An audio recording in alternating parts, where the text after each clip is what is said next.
ক্ষমতার রাজনীতিতে নির্বাচনের আগে এক ধরনের ক্ষমতার খেলা দেখি, নির্বাচনের পরে আরেক রকম দেখি।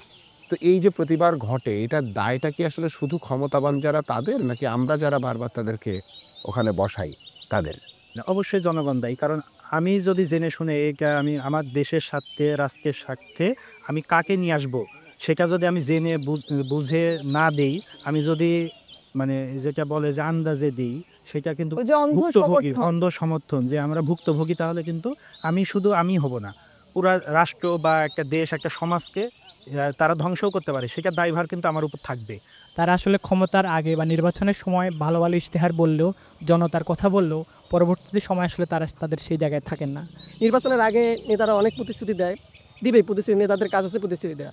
কিন্তু নির্বাচন যখন হয়ে গেল তখন আমরা জনগণরা সচেতন না। তো আমি মনে করি এখানে নেতারা তো আছে, নেতারা তো চাবেই জিম্মি করার জন্য, এবং আমরা জনগণ হিসাবে সচেতন না, এবং আমরা এক সিস্টেমের ভিতরে ঢুকে যাওয়ার ফলে আমরা কোনো কিছু বলতে পারি না।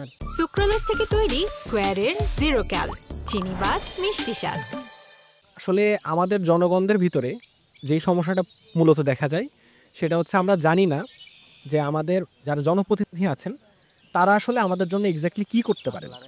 যেমন ধরেন যে কোনো একটা জনপ্রতিনিধি আমাকে বলছে যে আমি জনপ্রতিনিধি হলে আমার এলাকার একটা রাস্তা করে দিব, বা আমার এলাকায় একটা মাদ্রাসা করে দিব। এখন আমার প্রশ্নটা হলো, একজন জনপ্রতিনিধির কাজ কি মাদ্রাসা করে দেয়া? এটা অবশ্যই তার কাজ না। এই কাজটা হচ্ছে স্থানীয় সরকারের। তাহলে স্থানীয় সরকার এবং স্থানীয় প্রশাসনদের জন্য আছেই। জনপ্রতিনিধিদের কাজ হচ্ছে তারা মুখপাত্র হিসেবে কাজ করবেন, অর্থাৎ আমাদের ভয়েসটা আমরা সংসদ পর্যন্ত যেটা পৌঁছাতে পারছি না সেটা তারা করবেন। আমার মনে হয় কি জনগণের ইমোশনসগুলো বেচে তারা ক্ষমতার রাজনীতি করে।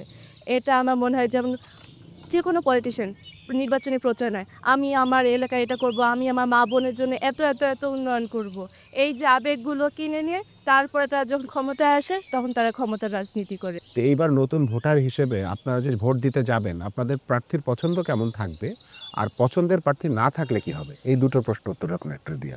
এমন একজন প্রার্থী চাই যে অন্তত জনগণের কথা শুনবে, জনগণের সাথে থাকবে, এবং ক্ষমতায় আসার পরে সে যেন ভুলে না যায় যে সে আসলে ক্ষমতায় আসেনি, সে জনগণের সেবা করতে আসছে, দায়িত্বে এসেছে। সে জনগণের একজন, সে ক্ষমতার একজন না, সে সরকারের একজন না, সে জনগণের একজন, যিনি জনগণের হয়ে কাজ করবে। আমরা আসলে তাদের বাসী মানুষগুলোকে চাই। সে যে কথা বললো তার সাথে আমি কিছুটা একমত যে অবশ্যই সে জনগণের সাথে তার অ্যালাইনমেন্ট থাকতে হবে। যে প্রার্থী মাথায় এই জিনিসটা রাখবে যে আমি যদি এইভাবে না চলি তাহলে তো আমি দেখলাম 24-এ কী হলো,